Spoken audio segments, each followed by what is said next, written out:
Guys, it's KJ from the Scariest Movie Ever channel on YouTube. A lot of people have been asking my thoughts on this, on some of these things that are coming out of this nomination for both Hillary Clinton and Donald Trump. So I wanted to do a short video here because I watched the primaries as well, and it's interesting because a lot of the symbolism I talk about here on the channel showed up in both these primaries as well.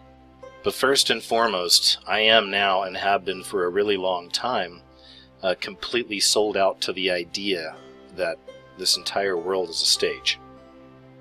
Don't fully trust anybody or any other stories out there. Do the research for yourself in all things.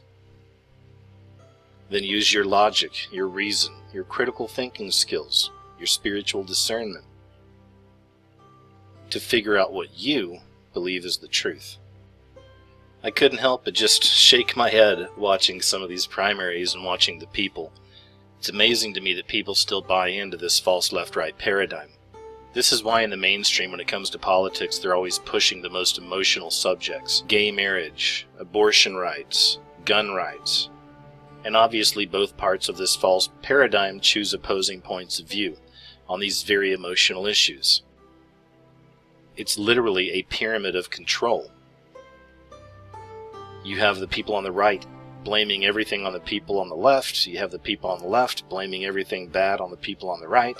As you can see right here, it literally creates a pyramid structure. So while the masses are down here fighting over all these emotional issues, the people at the top of the pyramid, the capstone, the Illuminati, the shadow controllers, the people at the top are actually running things and making big moves in the world.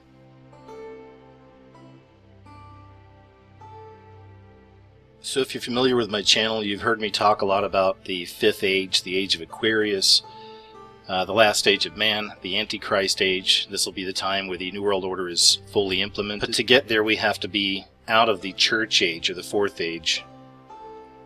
Biblical history to me can roughly be divided into two periods following the division of the Old and the New Testaments, the age of the law and the church age. There are a lot of different interpretations of all this. Some people believe the church age is the period of time from Pentecost in the Bible to the so-called rapture, or the catching away. This is also considered the age of grace. The church age comprises the entire dispensation of grace. The law was given through Moses, grace and truth came through Jesus Christ. That was in John in the Bible.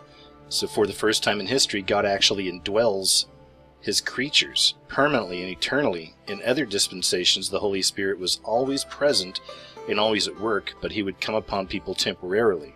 So the church age is marked by the Holy Spirit's permanent indwelling of His people.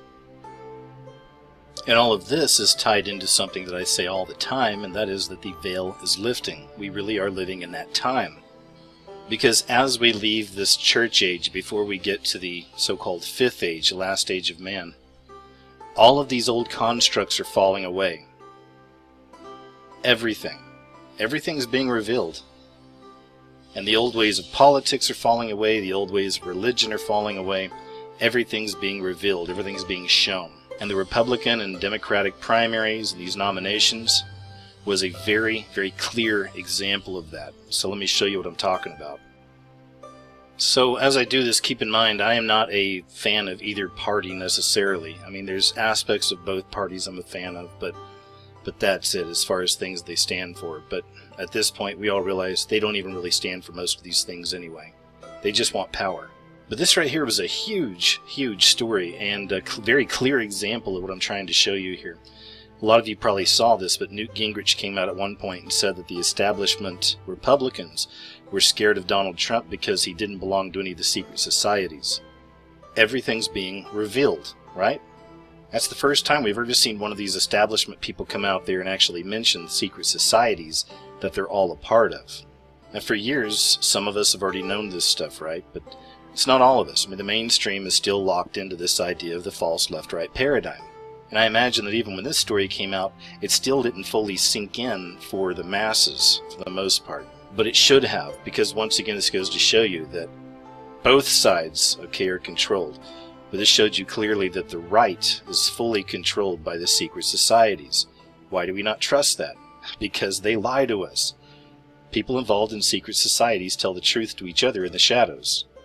for the rest of us, we're left in the dark. So now, considering this, with the secret societies being exposed, right, that are in charge of the Republican Party, no doubt both parties, right, the whole system, but in this case the Republicans. So back in 2000 they changed their logo and they took the stars that were once right side up and they flipped them upside down to the goat, or the Baphomet. So they went from man, the star right side up, flipping upside down to the inverse, to be the Baphomet, to be the goat god, to be the devil, a representation of. It starts becoming a little more clear. So another symbolism I cover quite a bit is the scrying mirror, or the modern day scrying mirror, the black mirror, the portal to the other side, and this is something we see really all around us. It's the same premise as the reflecting pool, as above, so below. This is why so often you'll find these reflecting pools in front of occult architecture, or the pyramid in front of the reflecting pool, which creates the diamond. Once again, the as above, so below paradigm. So in some sense, we're actually carrying scrying mirrors with us if you think about your iPhones, the black mirror. And interestingly enough, a lot of our television sets nowadays are huge, in my opinion, black mirrors, or scrying mirrors. So I bring all of that up because that's really the only major kind of symbolism that I saw during the convention, at least on the Republican side, and that was that their stage itself was a massive black mirror. And then there's just some of the obvious stuff there, like Trump, the name itself, Trump, right? Trumpet. So there's a lot of people out there that believe there's a lot of meaning behind his name, specifically in the times we're in right now, or the end times, that this somehow means the trumpets. There are people out there that believe that Trump is someone that God sent to save America. There's plenty of other people that think he's all just a part of the game as well, just a part of the show. Either way, if we consider the huge reveal by Newt Gingrich, something that some of us already knew but the masses didn't, that all of this is controlled by secret societies, and then we add to that the Republican stars are now pentagrams, then the way I see things, it begins to make even more sense that the stage of the Republican National Convention was indeed an enormous scrying mirror, or black mirror, a representation of that as above, so below paradigm. And as I said, both these parties, they're peas in a pod, right? So we're going to find occult symbolism in both parties. First thing I noticed about the Democratic National Convention, this 2016, was where the podium was on the stage. And if you look from the top down, what I see there is a magic circle. Now again, when we're looking into the language of symbols, we go back to the earliest origins, the original meanings of these things, because these symbols have been around for a long, long time. It's a language that's been with us since the beginning. So considering that, where have I seen this symbol before? When I see this, where have I seen this particular symbol? And why do they have the speakers standing in the very center circle? There are a lot of different variances of the magic circle. The magic circle can be like a sphere. It can even be a field of space marked out by practitioners of many different branches of ritual magic. That's why you see so many different examples of what it can be. Generally, they believe that this magic circle will contain energy. It's a form of a sacred space. They also believe that it'll provide them a form of magical protection.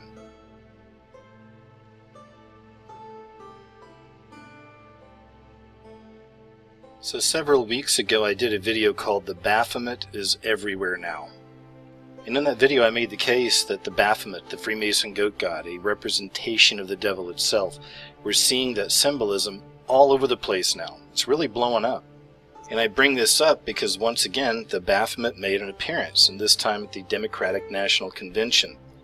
So we already know that the Baphomet is represented by the Republicans, right? But the Baphomet, does it ever show up around the Democrats? In fact, it does. It actually showed up at the Democratic National Convention. But before we get back to the convention, let's take a look at this right here. This is Michelle Obama, and this is from the recent President's Correspondence Dinner. If you take a good look at the front of her dress there, what do you see? You may be new to this kind of stuff, and if you are, then right now you're probably screaming retard at the top of your lungs. I understand this. We really are living in a time where you're going to need the eyes to see these things and the ears to hear. This symbolism is all around us. And it is telling us way more truth about what's going on than the words coming out of these people's mouths. So this here's an image from the 2016 DNC. And you can see there at the bottom left-hand corner, you've got the upside-down star, right? So it's not just the Republicans. We're finding it here with the Democrats as well. And of course, there's also a black upside-down star on the bottom right-hand corner here. So even with that, with the black and the white, once again, the duality. As above, so below paradigm. And this is a screen grab, but it's just another example. And you can see these things. If you're watching this live, you can see this stuff all over the place. But look there in the bottom right-hand corner, and you have a couple of them. A couple of little white Baphomets, upside-down stars. Now here's a wider shot of the stage for the DNC 2016. And even with this, you see the most common so-called Illuminati symbolism or occult imagery we associate with this beast system. But on the far ends, the far right and the far left, you see the pyramids. And then moving in a little bit closer here, you can see the actual checkerboard. They're blue tiles, but the checkerboard's there as well. I'll get a closer picture here. And here's a really good shot of the actual checkerboard. Once again, the duality. And at the bottom row there, what do we have? A bunch of little white Baphomets. The good old red, white, and blue. And of course now we have Michelle Obama walking out on stage at the DNC 2016. In the background we have the checkerboards. We have some rather large Baphomet stars there. And once again on the very bottom row we have all the little white Baphomets. I also noticed something during this that I thought was hilarious, and I really wish I could show it, but they're so hardcore about copyright and all that. I can't play this out, but you can find this online. But this is keeping with the theme that the whole world's a stage, and this stuff's make-believe. It's all just a big reality show. There was a portion of this just before Hillary Clinton came out on stage, where they put her up on this like jumbotron, and this is the scene right here. But just before they showed her face, they did this whole animation where they were showing all of our most famous presidents, all men of course, you know, Lincoln, Washington, slowly doing this montage of all the old presidents. And then all of a sudden you hear this sound like the shattering glass, and you see the whole animation just shatter into pieces. All these old dead male presidents, of course, just shattered, right? And as the shattered glass falls away, Hillary Clinton's there, smiling. And I really couldn't help but laugh, because as I watched it, it reminded me of the World Wrestling Federation. We know that stuff's staged, right? Sure, it's entertainment. You know, it's total entertainment. But there's nothing real about that. We know this stuff is all staged. So as I saw Hillary Clinton up on the jumbotron, and them doing this cheesy animation and shattering, you know, and then there she is, our hero, right? The hero shot, Hillary Clinton. I couldn't help but think back to stuff like this. Now going back to the theme of the end of the Fourth Age, the beginning of the Fifth, old constructs falling away and everything being revealed. You must have heard this story by now about Debbie Wasserman Schultz. She had been the chairwoman of the Democratic National Committee for a pretty long time, several years. Recently a bunch of emails were leaked, and they completely and totally busted her. And again revealed so much truth that it seems the masses still can't handle it or get a grasp of it, as so many people are still falling for this whole thing that, oh, Hillary. Recently there was a slew of leaked emails, and they busted her really, really hardcore. In these emails it was obvious that she was pushing for a Hillary nomination. And her being the chairwoman of the Democratic National Committee, she certainly had a lot of reach and influence. So since then, she's had to step down. She's gotten a lot of trouble for this, alright? And I'm glad it happened. I love when this kind of truth comes out on these people. But again, it just goes to show you, man, that this world is a stage. This whole election process is a joke. And I'm so happy that it's being exposed. And then you add to that this kind of last-minute scandal that happened with Bernie Sanders. And then if that wasn't enough evidence that this whole thing is BS, you probably saw this news story where Bernie Sanders' wife came out. There was a hot mic. She had mentioned that the public weren't aware of him being placed on the nomination, and that was what the concern was. They were going to be putting Bernie's name on the nomination still, but at this very moment right here, he was actually pushing all of his people to vote for Hillary. He knew he was going to be on the nomination, and if he was such a revolutionary and such a hard-fighting guy and really couldn't stand Hillary and all this other stuff, you know, if he really stood for all the things he said he believed in, then this was his moment. This was his chance.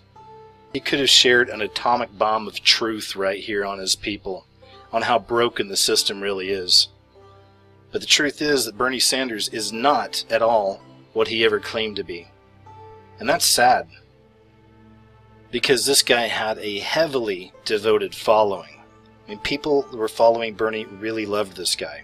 This whole thing with Bernie to me was a sham. It's obvious now, right? It's obvious, guys. He was complicit the whole time, in my opinion. And that should be wrecking you if you were a fan of Bernie Sanders or believed in him. This really is a teachable moment in our history. Both parties have been exposed. Completely. But will the masses ever really wake up to all of this deception? I'd read an article where hundreds of people apparently had walked out of the DNC 2016 because they were just fed up with this stuff, because they see it for what it is, and I hope that's true. I really hope this election starts waking up the masses on a global scale. Because I just showed you a few examples from both sides where this stuff has all been exposed now. It's completely exposed. It's a sham, right? But when will the masses wake up? And when they do, will it be too late? If they do. Anyway, guys, that's it. I just wanted to share some of my thoughts on the Republican and the Democratic National Conventions and the election in general and what's taking place. So thanks for checking out the video, guys. Stay aware out there. Take care, and I'll talk to you real soon.